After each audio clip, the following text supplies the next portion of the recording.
नमस्कार दोस्तों। सामान्य अध्ययन सेकंड पेपर जो मुख्य परीक्षा यूपी पीसीएस या सिविल सर्विसेज के मुख्य परीक्षा का जो सेकंड पेपर है उसमें एक टॉपिक स्वयं सहायता समूह है, सेल्फ हेल्प ग्रुप। ये गवर्नेंस और सोशल वेलफेयर से जुड़ा हुआ टॉपिक है और समानता हर साल पूछा जाता है। तो आपको स्वयं सहायता समूह 8 नंबर या 12 नंबर जो अंकों का जो प्रश्न है इसे पूछा जाएगा, तो आपको जानकारी होनी चाहिए। स्वयं सहायता समूह का जो सबसे ज़्यादा विकास हुआ या चर्चित हुआ वो 90 के दशक में स्वर्ण जयंती स्वरोजगार योजना भारत सरकार की स्टार्ट हुई थी। उसमें महिलाओं को सशक्तिकरण के लिए के उद्देश्य से ये था कि लोग स्वयं सहायता समूह बनाएं और सरकार मैचिंग ग्रांट देती थी, उसमें रिवॉल्विंग फंड देती थी। उसी को ध्यान रखते हुए 90 के दशक से प्रारंभ हुआ और आज इसका लगभग 30-32 साल में काफ़ी कुछ विकास हो चुका है। इसका उद्देश्य सामाजिक आर्थिक रूप से लोगों को सशक्त करना है और ख़ास तौर से महिलाओं को। इसीलिए इसको डिफाइन करते समय कहा भी जाता है एसएचजी एक ऐसा संगठन है जिसमें एक समूह के लोग अपनी सामूहिक ताकत का प्रयोग कर अपनी आर्थिक स्थिति को सुधारने, सामाजिक समस्याओं को हल करने और आत्मनिर्भरता हासिल करने के लिए एक साथ काम करते हैं। तो क्या क्या इसमें शामिल है? एक तो इसका सामाजिक आर्थिक पहलू है, ये एक सामूहिक ताकत है। इसका उद्देश्य केवल सामाजिक समस्याओं को हल करना नहीं बल्कि अपनी आर्थिक स्थिति को मजबूत करना है, अपने आप को आत्मनिर्भर करना है।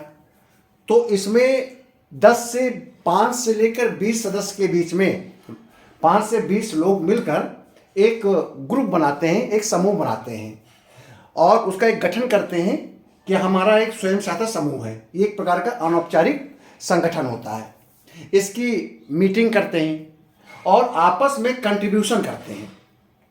मान लीजिए 20 लोग हैं तो मासिक रूप से या वार्षिक रूप से अपना पैसा उसमें डालते हैं और बैंक में खाता खोल लेते हैं और उस बैंक में खाता खोलने से पैसा डिपॉजिट करने के माध्यम से फिर सरकार की विभिन्न योजनाओं को ध्यान में रखते हुए अपने रोजगार को बढ़ाने के लिए ये विभिन्न योजनाओं का सहारा लेते हैं। ठीक है। और जब आपका एक अकाउंट खुल जाता है बैंक में तो बैंक भी लोन देने के लिए तैयार हो जाती है, क्योंकि बैंक देखती है कि इस ग्रुप की स्थिति कैसी है।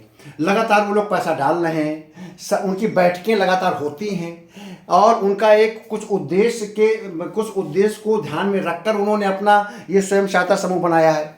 कोई व्यापार करना चाहते हैं, बिजनेस करना चाहते हैं या किसी प्रकार का जो क्षेत्रीय संसाधन होते हैं, कहीं डलिया बनाया जाता है, कहीं पर पत्तल बनाए जाते हैं, कहीं चूड़ियाँ बनाई जाती हैं। तो जो भी क्षेत्रीय संसाधन होते हैं उनको ध्यान रखते हुए अगर कोई वो काम करना चाहते हैं तो बैंक भी लोन देती है।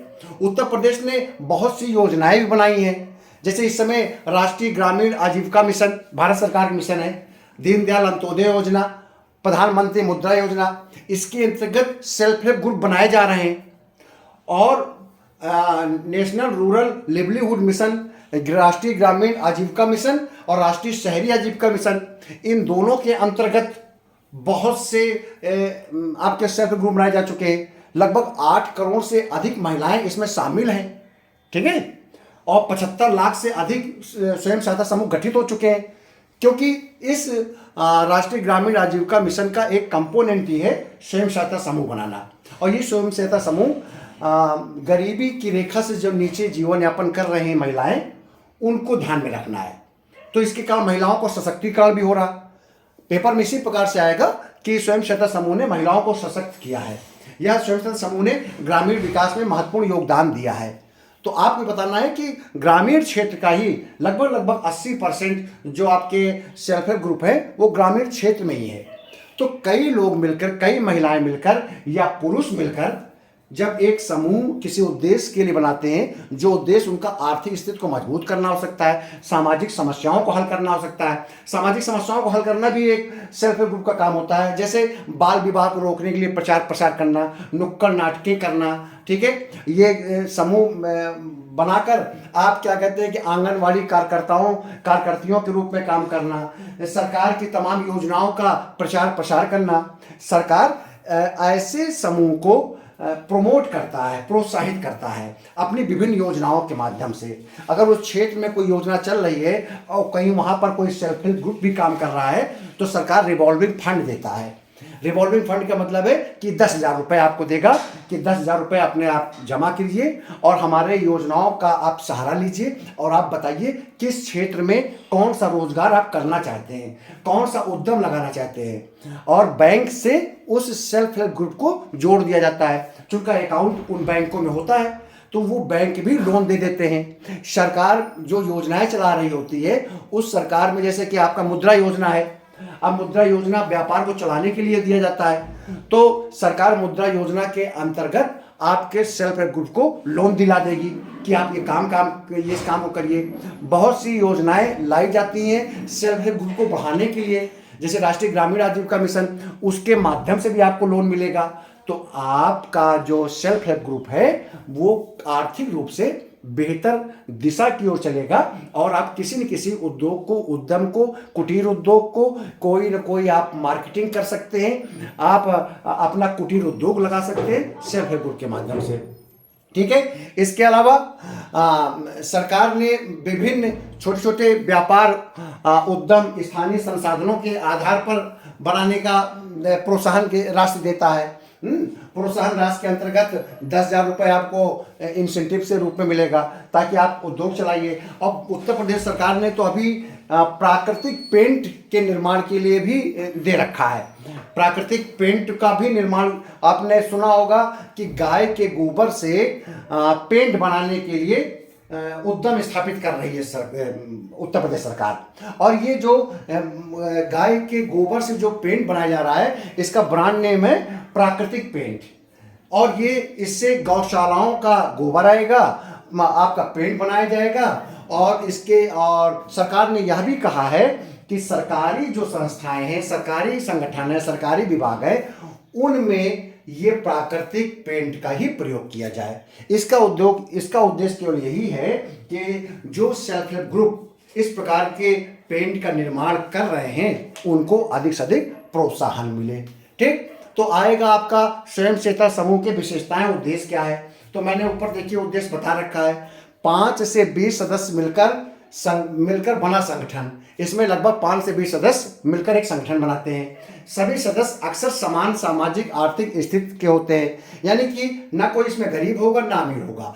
जो भी उस गांव के, उस क्षेत्र के जो 5 से 20 के बीच में महिलाएं या पुरुष आपस में मिलकर एक संगठन बनाते हैं वो लगभग सभी एक ही परिस्थिति के होंगे, उनकी आर्थिक आय भी एक जैसी होगी, तो इसलिए वो ग्रुप एक जैसी पोजीशन का होगा।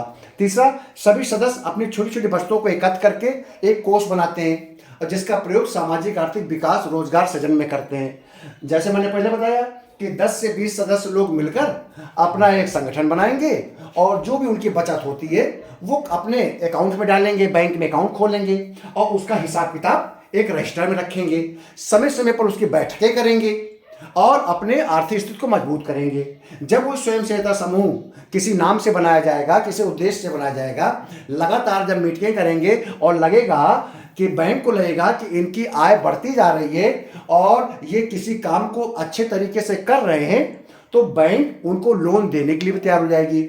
इसी बीच उस क्षेत्र में जो भी सरकारी योजनाएं आती हैं और प्रत्येक सरकारी योजना सेल्फ हेल्प ग्रुप को बढ़ावा देती हैं, तो कोई सेल्फ हेल्प ग्रुप अगर काम कर रहा है उसको वो रिवॉल्विंग फंड भी देगी 10,000 रुपये। या बहुत सी ऐसी योजनाएं हैं जो उद्योगों को लगाने के लिए प्रोत्साहन राशि देती हैं, जैसे प्रधानमंत्री मुद्रा योजना के अंतर्गत, राष्ट्रीय ग्रामीण आजीविका मिशन के अंतर्गत, वह भी उनको मिलने लगेगा। इससे क्या होगा, उनका न केवल आर्थिक विकास होगा बल्कि रोजगार भी उनके यहाँ सृजित होने लगेगा। वो अधिक से अधिक 10 लोग मिलकर, 20 लोग मिलकर काम करेंगे। पहले वो स्वयं काम करेंगे, फिर वो कर्मचारियों को भी रखेंगे, उत्पादन करेंगे, आर्थिक विकास में प्रोत्साहन करेंगे। तो वो सेल्फ हेल्प ग्रुप एक प्रकार से आर्थिक रूप से मजबूत होता है। अगला, केंद्र राज्य स्थानीय सरकारें भी विभिन्न योजनाओं के माध्यम से अनुदान देती हैं, मैंने पहले बता दिया था। ठीक है। एसएचजी के बचतों, उद्देश्यों एवं कार्यप्रणाली की प्रगति को ध्यान रखकर बैंक ऋण प्रदान करता है। यह भी मैंने बता दिया कि जब बैंक देखेगा कि ये लगातार बचत कर रहा है, इसके उद्देश्य भी अच्छे हैं, इसकी कार्यप्रणाली बड़ी पारदर्शी है, इनके यहाँ समय से बैठक होती है, इनके यहाँ नियमित बचत होती है, तो ये अपने इनको अगर लोन देंगे तो इनका लोन बैकडेट नहीं जाएगा, डूबेगा नहीं। ठीक। सेल्फ हेल्प ग्रुप सामाजिक समस्याओं को हल करने, सामूहिक प्रयासों से सामाजिक बदलाव लाने, सामाजिक जागरूकता बढ़ाने का प्रयास करते हैं। आर्थिक उत्पादन के साथ साथ एक प्रकार जब आप कोई भी सेल्फ हेल्प ग्रुप आर्थिक उत्पादन करेगा अपने क्षेत्र में, अपने गांव में, तो इससे क्या परिवर्तन आएगा? इससे सामाजिक समस्याओं को हल मिलेगा, क्योंकि वही लोग जो गलत कामों में लगे थे वो अब किसी उत्पादन काम के लिए लगे हैं, पॉजिटिव कार्य के लिए किए हैं, सकारात्मक कामों कर रहे हैं, तो जो विभिन्न सामाजिक समस्याएं वो सॉल्व होंगी। सामूहिक प्रयास, क्योंकि सेल्फ हेल्प ग्रुप 10 से 20-25 लोगों का एक संगठन होता है, तो ये एक सामूहिक प्रयास सामाजिक बदलाव लाता है, उस क्षेत्र का विकास होता है, सामाजिक उन्नति होती है, सामाजिक रूप से वो क्षेत्र बदलाव की ओर चलता है। ठीक है। सामाजिक रूप जागरूकता फैल जाती है कि भाई वहाँ पर लोग शिक्षित हैं, इस काम को कर रहे हैं, प्राकृतिक संसाधनों का सही इस्तेमाल कर रहे हैं, स्थानीय संसाधनों का अच्छा इस्तेमाल कर रहे हैं। अगला है एसएचजी का उद्देश्य आपसी सहयोग, एकता को बढ़ावा देना। सीधी सी बात है कि जब कोई भी संगठन अगर 10 से 20 लोगों के मिलकर बना हुआ है और उनके बीच में नियमित संवाद होता है, नियमित रूप से बैठते हैं, पॉजिटिव रूप से काम करते हैं, उत्पादन काम में लगे हुए हैं, आर्थिक रूप से उन्नत कर रहे हैं, तो सीधी सी बात है आपसी सहयोग और एकता को बढ़ावा मिलेगा। एसएचजी के माध्यम से स्वास्थ्य और शिक्षा के क्षेत्र में जागरूकता, बहुत से सेल्फ हेल्प ग्रुप सरकार ने ही अपने विभिन्न योजनाओं के माध्यम से ऐसे सेल्फ हेल्प ग्रुप बना रखे हैं जिनका उद्देश्य है कि सरकार की योजनाओं का प्रचार प्रसार करें। उनको सरकार इंसेंटिव देता है, रिवॉल्विंग फंड के माध्यम से उनको इंसेंटिव दिया जाता है, मानदेय मिलता है, जैसे स्वास्थ्य कैंप संचालित करना, बाल विवाह के लिए रखना, अशिक्षा स्वास्थ्य समस्याओं के प्रति जागरूकता लाना। जब आपका सेल्फ हेल्प ग्रुप बना हुआ है, लोग अच्छे अच्छे काम कर रहे हैं और सरकार की कोई योजना आएगी तो सरकार यही कहेगा कि जो लोकल सेल्फ हेल्प ग्रुप हैं उनके माध्यम से प्रचार प्रसार किया जाए और प्रत्येक सेल्फ हेल्प ग्रुप को इतना पैसा इंसेंटिव के रूप में दिया जाए, तो वो क्षेत्र का सेल्फ हेल्प ग्रुप अपने आप आर्थिक रूप से उन्नति प्राप्त करता है। ठीक। इसके अलावा सेल्फ हेल्प ग्रुप के सदस्य छोटे छोटे व्यापार, बता चुका हूं मैं, स्थानीय संसाधनों का अच्छा इस्तेमाल करके व्यापार कर सकते हैं। सरकार इसके लिए अपने विभिन्न योजनाओं के माध्यम से प्रोत्साहन इंसेंटिव देती है, ऋण उपलब्ध कराती है। ठीक है। ऋण उपलब्ध कराने के लिए उनके लिए विशेष अधिकार दिए जाते हैं। वित्तीय समावेशन, सबसे अच्छी बात है जब महिलाएं अपना सेल्फ हेल्प ग्रुप बनाएंगी तो उन सबके खाते खुलेंगे, खाते खुलेंगे तो बचत होगी, और जब बचत होगी तो वित्तीय समावेशन, फाइनेंशियल इंक्लूजन होगा, अधिक से अधिक लोग बचत की ओर प्रोत्साहित होंगे, अकाउंट्स खोलेंगे और देश की जो डोमेस्टिक इनकम है, डोमेस्टिक सेविंग है, नेशनल जो सेविंग है वो बढ़ावा मिलेगा और देश का विकास होगा। अब आता है कि सफलता के लिए क्या जरूरत है। अगर कोई भी सेल्फ हेल्प ग्रुप है, अगर उसको आप सफल करना चाहते हैं तो 5 सूत्र को ध्यान रखना पड़ता है। आप अपने मेंस के आंसर में लिख सकते हैं कि अगर सफलता के जगह पर लिखा जाए, पेपर में आ जाए कि सेल्फ हेल्प ग्रुप क्यों असफल हो रहे हैं, तो जो सफलता के बिंदु हैं इसको उल्टा कर दीजिएगा तो असफलता के कारण आ जाएंगे। अगर इसको सफल बनाना है तो सफलता के 5 बिंदु हैं। ठीक। पहला बिंदु क्या है? नियमित बैठकें। नंबर 1, इनकी बैठकें नियमित होनी चाहिए। अगर आपको उन सेल्फ हेल्प ग्रुप को लोन लेना है और लोन लेना है और ये चाहते हैं कि गवर्नमेंट की जो योजनाएं हैं उसके माध्यम से भी उनको इंसेंटिव मिले और गवर्नमेंट की योजना का उनको लाभ मिले, तो सेल्फ हेल्प ग्रुप हमेशा कंटिन्यूअस रहना चाहिए। उसमें एक डोरमेंट की पोजीशन रहनी चाहिए, प्रसुप्ता अवस्था में नहीं जाना चाहिए। ऐसा ना हो कि सेल्फ हेल्प ग्रुप आपने कागजों में तो बना दिया है लेकिन वास्तव में जागरूकता नहीं है। तो नियमित बैठक करिए। दूसरी बात, मासिक रूप से बचत करिए, नियमित बचत डालिए। अपने अकाउंट में पैसा अगर जा रहा है तो बैंक को भी लगेगा कि ये समूह काम कर रहा है। आंतरिक ऋण, यानी कि 20 सदस्य का अगर स्वयं सहायता समूह है, उनमें से कोई व्यक्ति किसी काम को करना चाहता है, व्यक्तिगत रूप से भी काम करना चाहता है, तो उसको लोन दीजिए कंटिन्यूअस। अगर पैसा खाते में पड़ा है और पैसे का ट्रांसफर लेन देन नहीं हो रहा है, एक दूसरे को ऋण देकर कोई भी उत्पादक कार्य नहीं किया जा रहा है, तो फिर सेल्फ हेल्प ग्रुप सफल नहीं है। अगला, नियमित ऋण चुकाना। अगर एक बार आप ले लीजिए ऋण तो उसको समय से चुकाइए। या भी नहीं कि आपने 20 सदस्य हैं और एक ने ले लिया 50,000 रुपये और वो पैसा नहीं चुका रहा है, तो फिर सेल्फ हेल्प ग्रुप ठीक से काम नहीं करेगा और बैंक उसको लोन नहीं देगा। आपस में ऋण चुकाइए, अगर ऋण लीजिए, उत्पादन कार्य करिए, व्यापार करिए और पैसा वापस चुकाइए, फिर ले लीजिए ऋण। ठीक है, सही लेखा जोखा हिसाब किताब भी रखिए, सही कितना पैसा उसमें जमा है, किसको कितना पैसा दिया, कहाँ पर किस काम के लगा, एक प्रकार के अपना आय व्यय का अच्छा लेखा जोखा रखिए, ताकि सरकार को और बैंक को जब जरूरत पड़े तो आप उनको अपना लेखा जोखा दे सकते हैं कि हमारा सेल्फ हेल्प ग्रुप एक इस प्रकार से व्यापारिक संगठन के रूप में काम कर रहा है। ये अगर 5 सूत्रों का पालन बेहतर तरीके से करते हैं सेल्फ हेल्प ग्रुप, तो वो तब बैंक उनको आसानी से ऋण देगा, सरकारी योजनाओं को लाभ मिलेगा, उनको सरकार के विभिन्न प्रशिक्षण कार्यक्रमों में भी बुलाया जाएगा। सरकार प्रशिक्षण दिलाती है, सरकार व्यापार करने के लिए प्रशिक्षण देती है, सरकार बहुत से सेल्फ हेल्प के लिए प्रशिक्षण देती है, आपके सामाजिक कार्यों के लिए प्रशिक्षण देती है। अच्छा जो स्वयंसेवी समूह होता है उसको हमेशा बुलाया जाता है, ठीक है, उन्हीं को प्रशिक्षण दिया जाता है। अब एसएचजी को बढ़ावा देने के लिए आपको बता दिया कि लगभग NRLM national rural livelihood mission में 8 करोड़ से अधिक महिलाएं सेल्फ हेल्प ग्रुप में शामिल हैं। लगभग 6 करोड़ से अधिक बैंक ऋण सुविधाएं दिया गया है, ब्याज मुक्त ऋण सुविधाएं दी गई हैं। जब बहुत से ऐसी भी योजनाएं हैं, जब आप अच्छा काम करता है सेल्फ हेल्प ग्रुप, तो आपको बिना ब्याज के भी आपको ऋण मिल जाएगा। कृषि के लिए, पशुपालन के लिए, शिल्प के लिए, खाद्य प्रसंस्करण के लिए, अभी आपको मैंने बताया प्राकृतिक पेंट बनाने के लिए, इसके लिए आपको निःशुल्क आपको बिना ब्याज के भी ऋण सरकार देती है। NULM अंत्योदय योजना के अंतर्गत 7 लाख से अधिक शहरी एसएचजी बनाए जा चुके हैं, सेल्फ हेल्प ग्रुप बना चुके हैं। ठीक, अब आती समस्या में आप सफलता के जो हमने 5 सूत्र बताए हैं उसको उल्टा कर दीजिएगा तो ये समस्या है। इसके अलावा जागरूकता नहीं है और चुनौतियों के गुणवत्तापूर्ण प्रशिक्षण नहीं है, प्रशिक्षण नहीं दिया जाता अच्छे तरीके से, वो प्रशिक्षण लेते नहीं है। ठीक है, बैंक लिंकेज में देरी, लोग आपका स्वयं सहायता समूह तो बना लेते हैं लेकिन बैंक से उसको जोड़ते नहीं है, बैंक में अकाउंट नहीं खोलते, बैंक से लोन मिलने में विलंब होता है।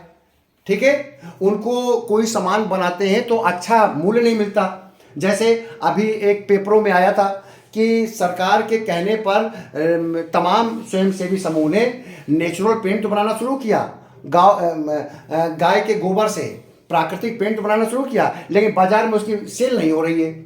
मात्र 30% सेल हो रही है, तो अच्छा मूल्य नहीं मिल रहा है। तो सरकार ने अभी दबाव बनाया है कि सभी सरकारी विभागों में अगर पुताई होगी, पेंटिंग होगी, तो वही आप नेचुरल पेंट से होगी, ताकि सेल्फ हेल्प ग्रुप प्रोत्साहन मिले उनको अधिक से अधिक इस प्रकार के पेंट बनाने में। भ्रष्टाचार और शिथिलता भी है। मान लीजिए सेल्फ हेल्प ग्रुप बना लिया, सरकार ने उनको दे दिया रिवॉल्विंग फंड, इंसेंटिव दे दिया और केवल इसी उद्देश्य से उन्होंने सेल्फ हेल्प ग्रुप बनाया, और जैसे उन्होंने रिवॉल्विंग फंड और आपका जो इंसेंटिव है वो हड़प करके, ना उन्होंने किसी प्रकार का कोई प्रोत्साहन कार्य किया, ना ही उन्होंने आर्थिक उत्पादन के लिए काम किया, तो इस पर भी ध्यान रखना चाहिए। इसलिए हमेशा सक्रिय और सफल सेल्फ हेल्प ग्रुप को ही मदद की जानी चाहिए।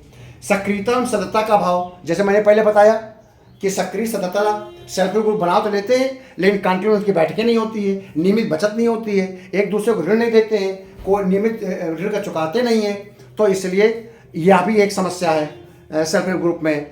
ठीक है, आपका सूचना एवं डिजिटल पहुंच, ये चूंकि ग्रामीण लेवल पर है तो इनके पास सूचनाओं को आदान प्रदान करने का भी अवसर नहीं है, इनके बारे में कोई दूर तक जानता नहीं, इनके प्रोडक्ट्स के बारे में, इनके कामों के बारे में, तो इसको भी ध्यान देने की जरूरत है। अब आता है सफलता में बहुत सफलता के साथ हमारे सेल्फ हेल्प ग्रुप काम कर रहे हैं। सफलता मैंने कुछ पॉइंट लिखे हैं, जैसे कि अभी हर घर तिरंगा का जब कार्यक्रम चलाया गया था, ये इसमें सेल्फ हेल्प ग्रुप ने बहुत बड़ा योगदान किया था। 6,500 महिला स्वयंसेविका समूह ने लगभग 2 करोड़ राष्ट्रीय ध्वज बनाए थे। ठीक है, तो आप लिख दीजिएगा, हर घर तिरंगा योजना सेल्फ हेल्प ग्रुप के द्वारा किया गया था। गोरखपुर जिले में नेशनल रूरल लिवलीहुड मिशन के अंतर्गत लगभग 19,000 महिला स्वयं सहायता समूह बनाए गए हैं, जो सब्जी उत्पादन, मशरूम की खेती, कृत्रिम आभूषण बनाना, बैग निर्माण, कपड़ा सिलाई का काम कर रहे हैं। बुंदेलखंड क्षेत्र में जल सहेली नामक महिला समूह ने सूखे जल स्रोतों का पुनर्जीवन कर दिया है। उत्तर प्रदेश के अमरोहा के हसनपुर गांव में 3 महिलाएं जो हैं, ज्ञानवती, कश्मीरी देवी और एक अन्य ने मिलकर एक महिला स्वामित्व वाली डेयरी का स्थापना किया है, जो ग्रामीण समाज में महिलाओं की भूमिका को सशक्त किया है। ठीक है। उत्तर प्रदेश में अब तक लगभग 9 लाख से अधिक सेल्फ हेल्प ग्रुप काम कर रहे हैं और लगभग 1 करोड़ से अधिक महिलाएं उसकी सदस्य हैं। ठीक है। 1 डिस्ट्रिक्ट 1 प्रोडक्ट का के अंतर्गत स्वयं सहायता समूह काम कर रहे हैं। काऊ डंग से पेंट बना रहे हैं, मशरूम की खेती हो रही है, अगरबत्ती झंडों का निर्माण हो रहा है। ठीक। एक ऐसा स्वयं सहायता समूह है जागृत प्रेरणा समूह। जागृत प्रेरणा समूह जो है लघु उद्योग के लिए जाना जाता है। ये फतेहपुर में स्थापित है।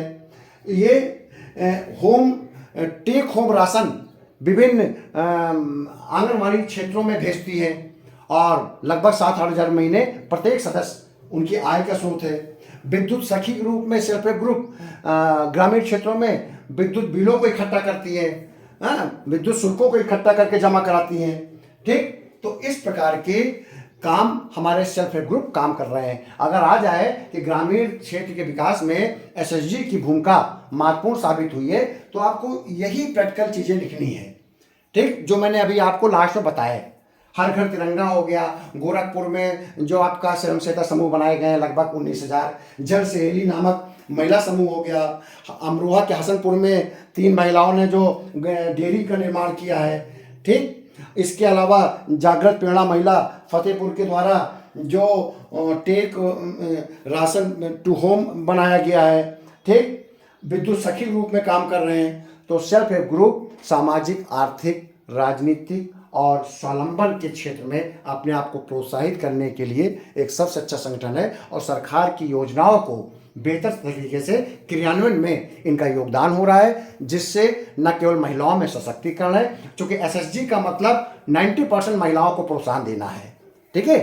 तो महिलाओं के प्रोत्साहन का जब शब्द आए तो आप स्वयं सहायता समूह को विशेष रूप से ध्यान रखिएगा।